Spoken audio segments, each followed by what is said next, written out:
Hello guys! For today's video, papakita ko po sa inyo itong aming lulutuin na dinengdeng. Ayan po, may mga dahon-dahon po dyan. At may dahon po dyan ng saluyot. At pagkatapos meron din pong bulaklak ng kalabasa at talbos ng sitaw. Ayan po. Ayan po, lulutuin ko lamang po yan ng dinengdeng. At meron din po dyan patola at saka bulaklak ng katuray. Ayan po, lulutuin ko lamang po yan na dinengdeng. Yun po ang isang masarap na lutong Ilocano. Ayan po.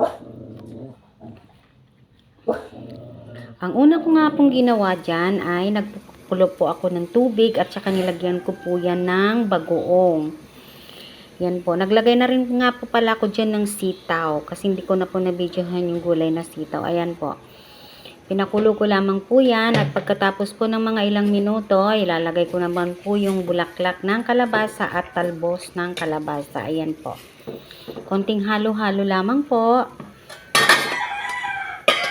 Lulutuin lamang po yan ng mga ilang minuto dahil madali lamang naman po yan na maluto. Lalagyan ko lamang po din po yan ng daing na alamang. Ayan po. Yan po yung daing na alamang na pampalasa po sa dinengdeng. Ayan na nga po at nalanta na nga po yung mga gulay. Lalagay ko naman po dyan yung talbos po ng sitaw. Ayan po.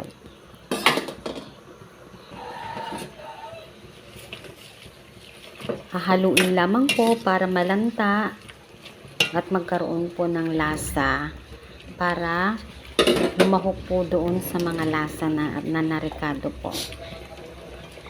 At pagkatapos ay susunod ko naman po yung bulaklak po ng katuray.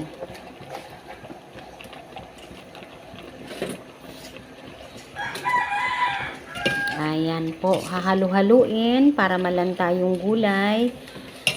Ayan po, hahaluin lamang po ng konting minuto. At madali naman pong maluto ang mga gulay na yan po. Konting halo-halo lamang po. Kukuloy ng konti. Pagkatapos ilalagay naman po yung patola. Ayan, hahalu-haluin lamang.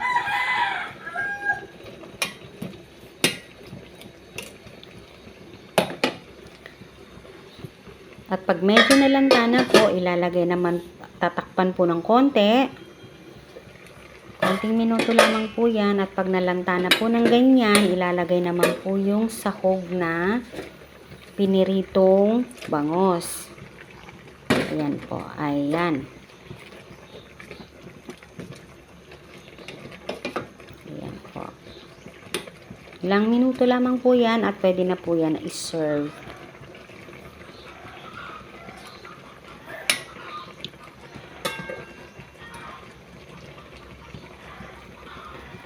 Ayan po. Pwede na po yung i-serve at pwede na po yan na ihanda para sa tanghalian o pwede naman sa almusal. Okay, yan na nga po ngayon. Tara na po, kain na po tayo. Okay, yan na po.